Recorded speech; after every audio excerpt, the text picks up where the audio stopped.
we are going to discuss few important areas on allergic rhinitis.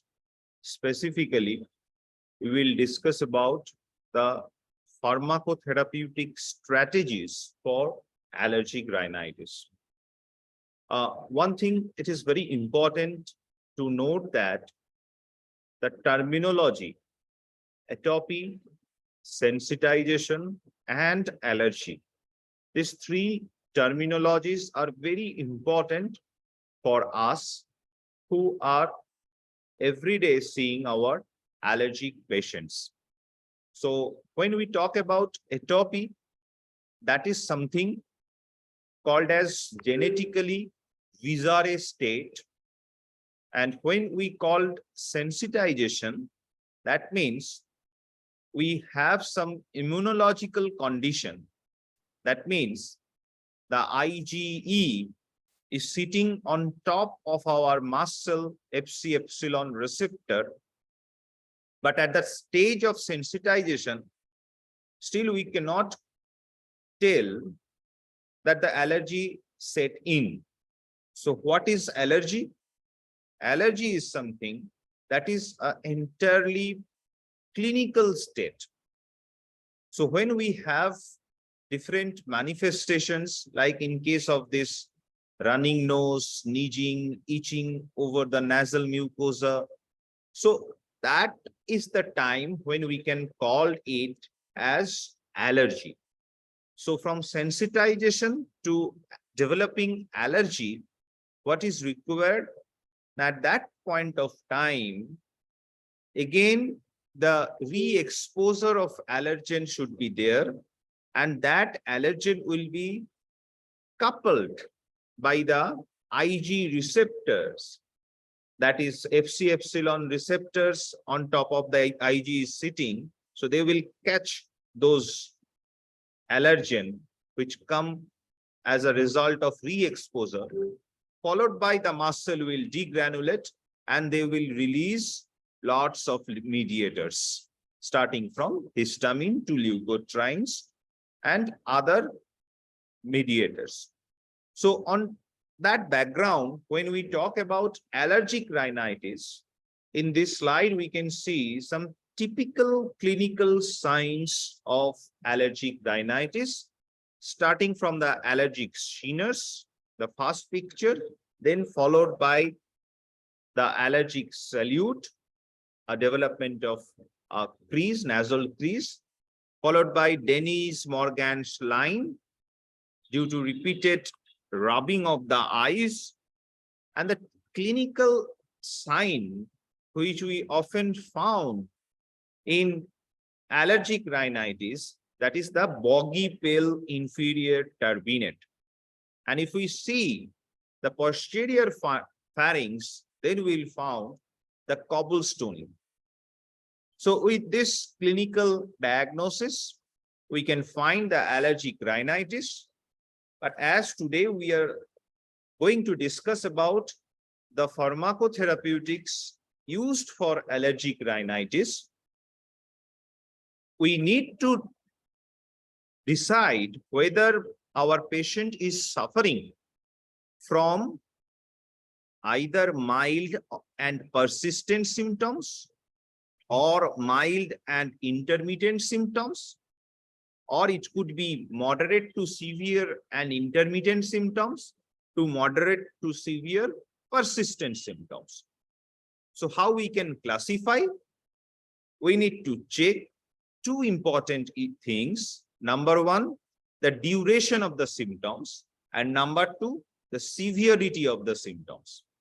So when we talk about this duration and severity, we should remember the number 4 here. Why?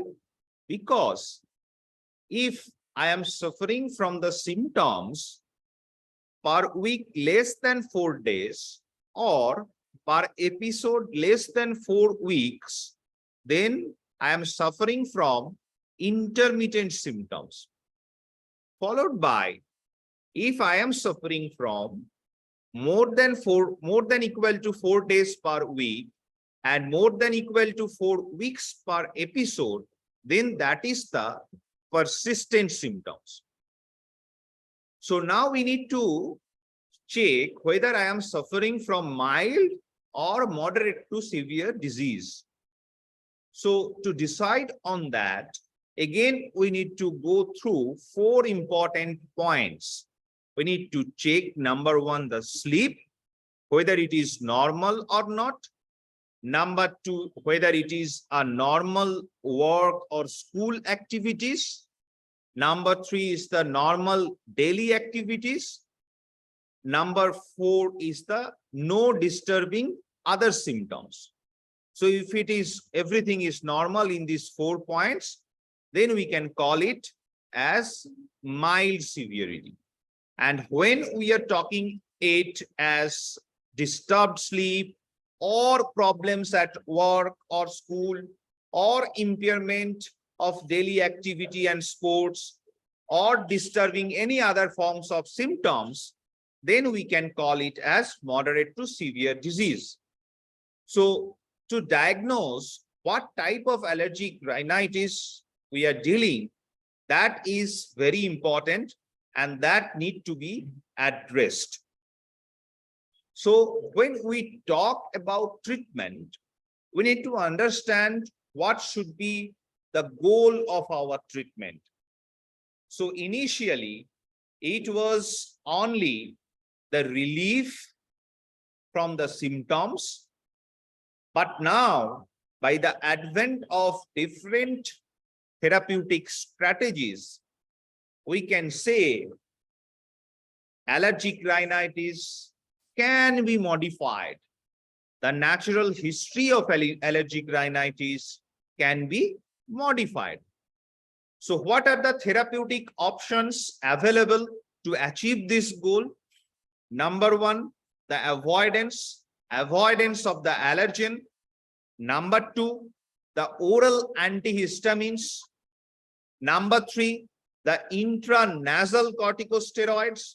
And number 4, the leukotriene receptor antagonist.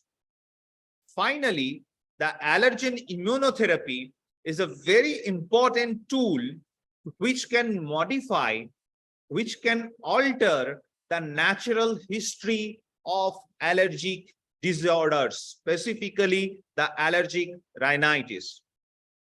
Other therapies are also available like decongestant or oral corticosteroid. But we should be very cautious while dealing with nasal decongestants or using oral corticosteroids. Specifically, this drug should not be used more than 5 days.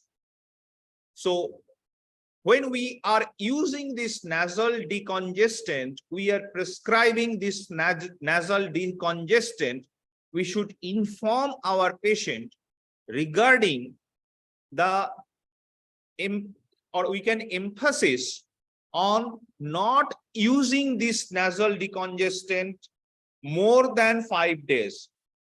And this group of drug should not be used without our prescription. Why? Because if we not inform our patient properly, for the future events, the patient will buy this nasal decongestant for symptomatic benefit, and ultimately they will take it without our prescription, which leads to a very dreadful condition, treatment resistant condition, that is known as rhinitis medicamentosa or rebound nasal congestion. So we cannot that time de-prescribe this agent, decongestant, easily. So we should be very careful on that. This slide is very important.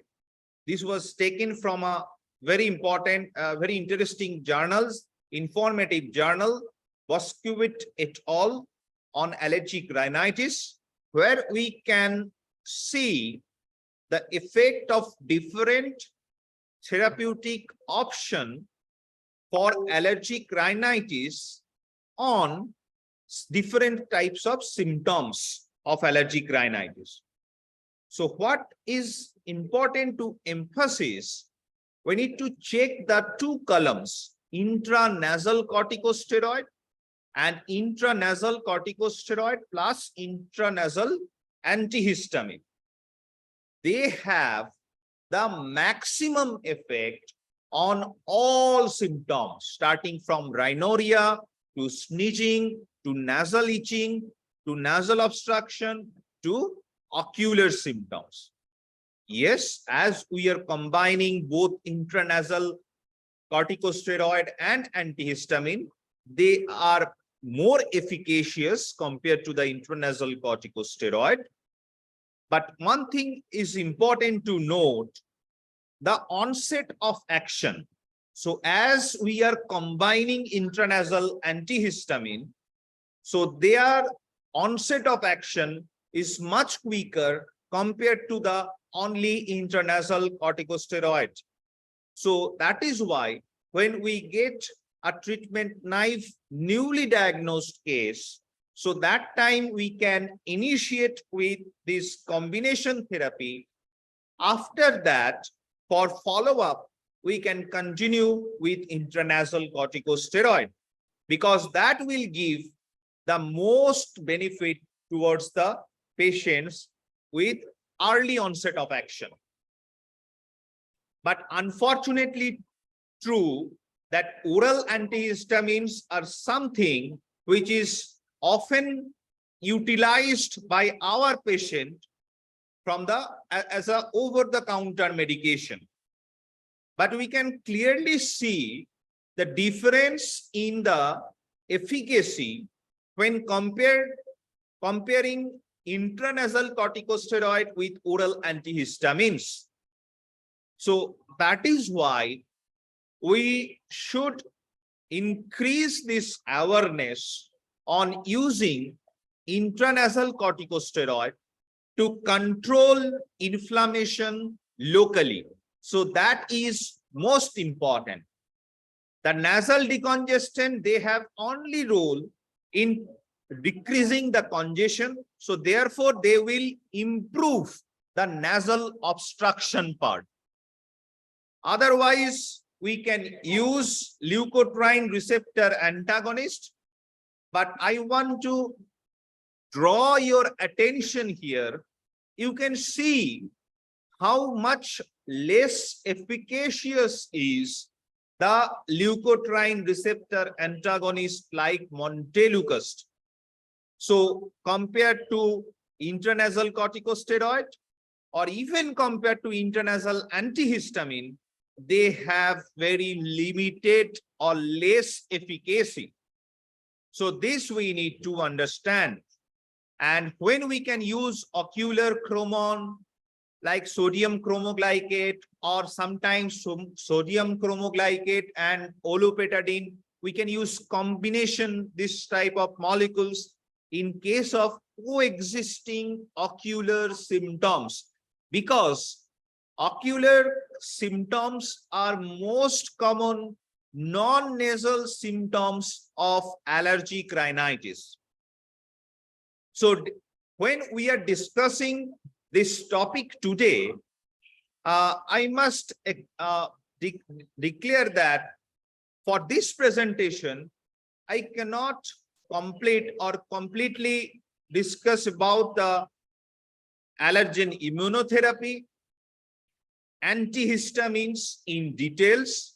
Most of our presentation today will be confined on the intranasal corticosteroids and their combinations with intranasal antihistamines.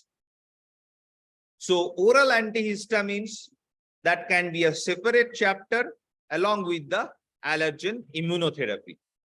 So to discuss the different therapeutic strategy, we will take the reference from the ARIA guideline, which is a Bible or Gita while we are managing our allergic rhinitis patient. So according to this guideline, when we get first time the untreated patient, then we have to check the symptom score. And this is entirely something which is subjective. So if the visual analog scale score is less than 5, we can start with any first line medication. It could be oral antihistamine or intranasal corticosteroid or leukotriene receptor antagonist, or the combination of intranasal corticosteroids and Azelastine. But if it is more than equal to 5 and patient is having persistent rhinitis, our treatment should contain an intranasal corticosteroid, and depending upon the symptom severity, we can add Azelastine with intranasal corticosteroid. For intermittent rhinitis, again, we can choose any suitable therapy. And it is important to reassess the VAS score every 3 days interval. If it is less, but patient is symptomatic, we can continue the treatment. If it is not, we may consider in step down or stopping the treatment. But if the VAS score is more than 5, it is always important to step up and reassess VAS daily up to another 3 days. What is important to emphasize if we are going through this ARIA guideline, even during the first presentation of an allergic rhinitis patient who is untreated totally, treatment naive, from the very first visit, we need to consider allergen immunotherapy. Why allergen immunotherapy? Because different studies had been conducted, including many randomized controlled trials and systematic review of and meta-analysis of multiple randomized controlled trials suggest that if we use allergen immunotherapy in right allergic rhinitis patient, here right word is important before allergic rhinitis, because if we choose wrong patient, then allergen immunotherapy will not work.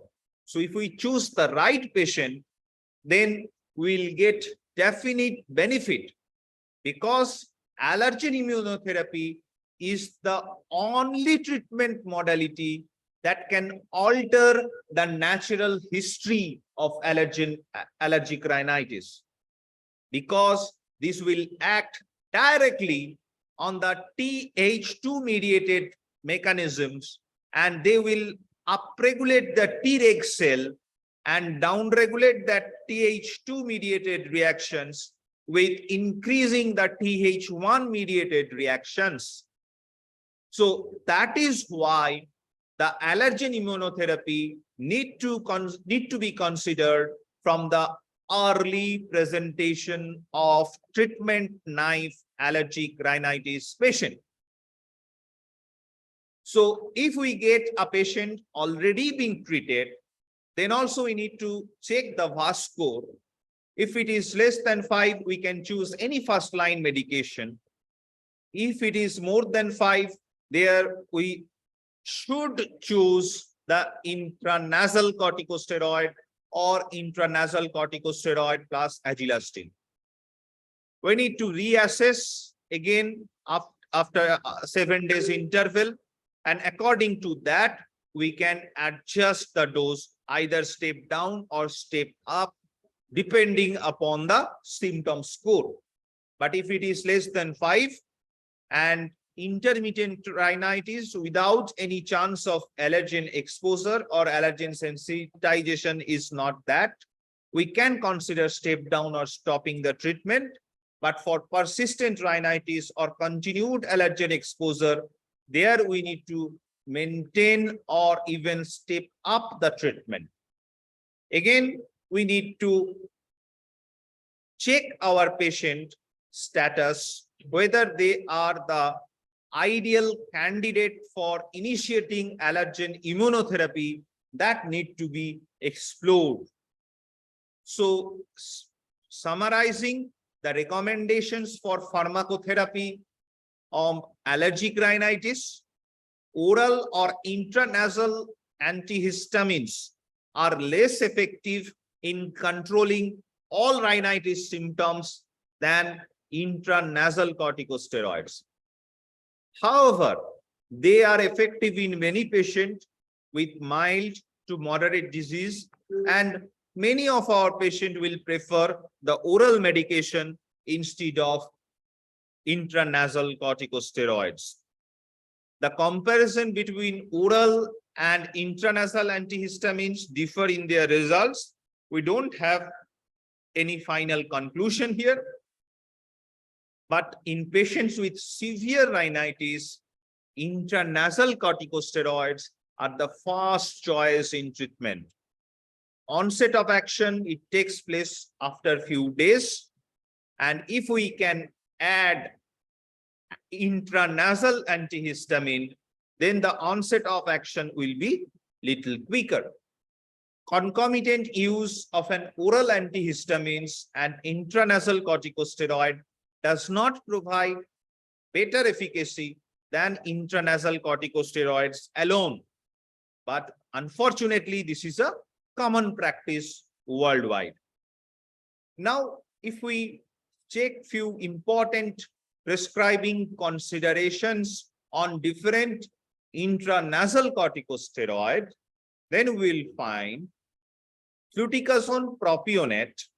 If we use it 100 microgram twice daily, that is better than the Fluticasone propionate 200 microgram once daily in terms of reducing the rescue medications usage.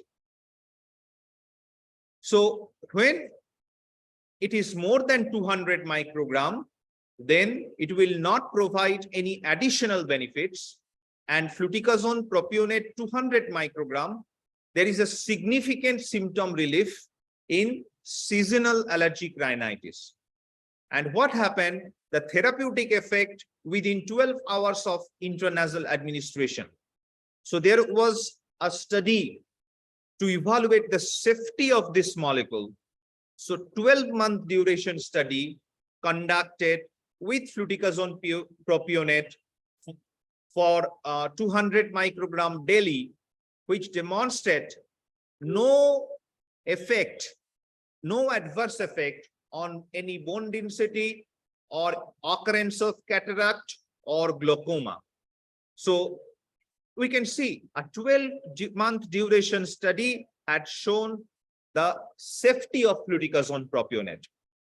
Open year, 1 year long study of 200 microgram daily showed no ill effects on the nasal mucosa also. So there is one fear that if I am using intranasal corticosteroids for a long time, that may have some ill effect on our nasal mucosa. So that is also not seen in this study. What happened? The saccharine clearance was improved following the therapy. Several other studies conducted even in children and adolescents with Fluticasone propionate at both dose 100 to 200 microgram per day over 2 to 12 weeks, that also failed to show any hypothalamo-pituitary adrenal axis suppression. So what we can comment from there that Fluticasone propionate is quite a safe molecule. Now, when we are talking about Fluticasone furoate, it has some impressive pharmacodynamic profile compared to Fluticasone propionate. Number one, very less bioavailability. So even they had used up to 880 microgram per day dose of Fluticasone furoate, which is a supratherapeutic dose, that also failed to detect the Fluticasone furoate level in the plasma. So systemic availability is much less. and there is an extensive hepatic fast metabolism of this molecule via the CYP3A4, which cause lesser availability of fluticasone furoate in systemic circulation. There are also one study conducted for 2 weeks in adults with seasonal allergic rhinitis, and supratherapeutic dose was given 440 microgram up to, and that suggests no ill effect on hypothalamo-pituitary adrenal axis. So detailed evaluation of fluticasone furoate done in children 2 to 11 years at 110 microgram daily for 6 weeks, 2 weeks, and 12 weeks. All those studies had shown there is no deterioration in hypothalamo-pituitary adrenal function. So safety data of fluticasone furoate was quite convincing, and that is why US FDA approved fluticasone furoate for children who are 2 years and more. So few important points on fluticasone furoate: they have rapid high affinity binding, prolonged tissue retention, and they cause minimal systemic availability, leading to less systemic side effects. So this is in nutshell how the glucocorticoid receptor binding kinetics is different in fluticasone propionate and fluticasone furoate, and this is relative to dexamethasone. So we can clearly see the glucocorticoid receptor binding potency is much more in fluticasone furoate comparing to fluticasone propionate, but both of them has very less systemic bioavailability, and that is why they have very less safety concerns. But we need to understand there are some reports on nasal crusting, bleeding in the nasal mucosa, atrophy in the connective tissue. Why? Because of the faulty technique. If we are giving intranasal corticosteroid a faulty technique, that will cause these side effects. So we need to advise our patient regarding the administration to the outer aspect of the nasal lining, not towards the septum, the outer aspect. And also, if we are using two actuations, two puff, so for that, they should not puff in one area. So first, they have to puff in one place, and second time, maybe after a few minutes, they have to puff, actuate in another place. So that is important if they are using two puffs. That will maximize the area of mucosal contact and also avoid the septal deposition. We have another molecule that is triamcinolone acetonide, TAA. They demonstrate less odor, less taste like abnormalities or less local irritation. But what happened? We can acknowledge their sensory advantage over both the fluticasone propionate and mometasone furoate. But the pharmacokinetic, pharmacodynamic characteristics of this TAA is not appropriate like fluticasone propionate or mometasone furoate. So that is why they are not marketed. Alcohol-free formulations are now prepared and they have less nasal burning or irritation on mucosal deposition. So what is the dose? For fluticasone furoate, each spray contains 27.5 microgram. Generally, 2 spray in each nostrils once a day. So total dose is 110. So 2 spray means each spray 27.5. So 55 microgram in 1 nostril and 55 microgram in another nostril. Total is 110. For fluticasone propionate, each spray contains 50 microgram. So 1 or 2 spray, if it is 2 spray, then in one nostril it will be 100, another nostril it will be 100. So total daily dose is here 200 microgram. So when maximum benefit has been achieved and symptoms have been controlled with this fluticasone furoate, we can reduce the dose from 2 spray to 1 spray. So ultimately, the total dose will become 55 microgram once a day. What are the different pediatric doses for fluticasone furoate? Again, between 2 to 11 years, it is 1 spray once a day in each nostril. So total is 55 microgram. For fluticasone propionate, it is 4 to 11 years, 1 spray in each nostrils once a day. So total is 100 microgram.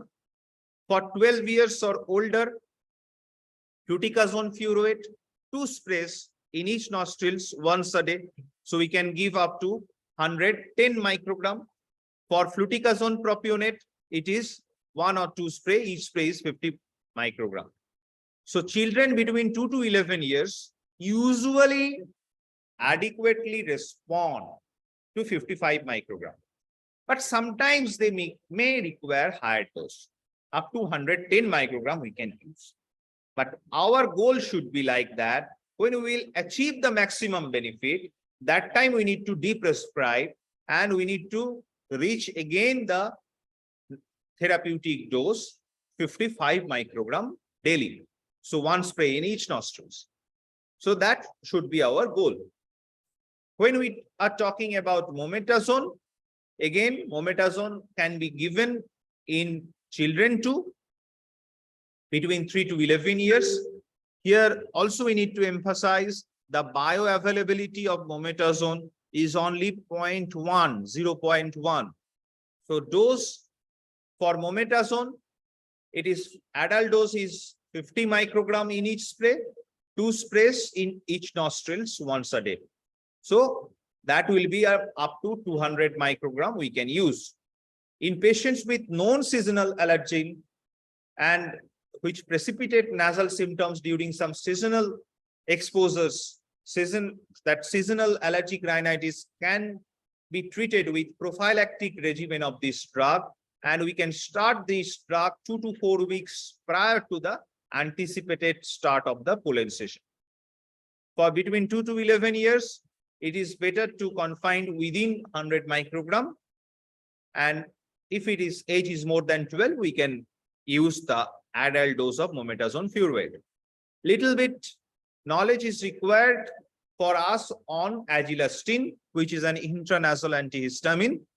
So generally, the Cmax achieve after 2 to 3 hours. And that is why if we want a quicker onset of action, we need to combine this Azelastine with intranasal corticosteroids. Potency at the H1 receptor is approximately 10-fold of the chlorpheniramine. So very highly potent antihistamine it is. The total symptom control complex score, that is runny, sneezing, itchy nose, nasal blows, watery eyes, post-nasal drip, nasal congestion, cough, itchy ears, nose, throat. Every aspect they provide benefits. These are few side effects, but not statistically significant increased compared to the placebo. So 8-week study conducted, which had shown not a significant increase in the adverse effect of Azelastine. So apart from its antihistamine property, they also possess anti-inflammatory action by downregulating intercellular adhesion molecule 1 expression, and they also prevent the activation of different inflammatory cell, migration of them inhibition of the synthesis and release of chemical mediators like leukotrienes, different reactive oxygen species, kinins, inflammatory cytokines. So treatment of the symptoms of seasonal allergic rhinitis like rhinorrhea, sneezing, and nasal pruritus in adults and children more than 5 years or older, we can use this molecule. And in case of vasomotor rhinitis, that is another indication of this molecule, like patient may complain like rhinorrhea, nasal congestion, post-nasal drips. There, the children 12 years and older, that is the upper limit. Next molecule, what we are discussing is montelukast, the leukotriene receptor antagonist. So we all know this picture, the milieu, starting from aspirin to exercise to allergen to cold air to different pollutants, which will cause production of the arachidonic acid by the interplay between mast cell and other eosinophils. So they will convert it. This arachidonic acid will be converted into cysteine leukotrienes like LTC4, T4, and E4, which will ultimately bind with cis leukotriene 1 receptors, producing different effects like eosinophil recruitment to bronchoconstriction, to mucus secretion, to plasma exudation. If we can use leukotriene antagonist, we can block this conversion from cysteine leukotrienes to attach with the cysteine leukotriene 1 receptor, producing multiple atrocities. So we can block here. If we block this LT1 receptor, cis LT1 receptor, then we'll get the benefits. But the word of caution, this is the black box warning against montelukast, and we need to consider this seriously.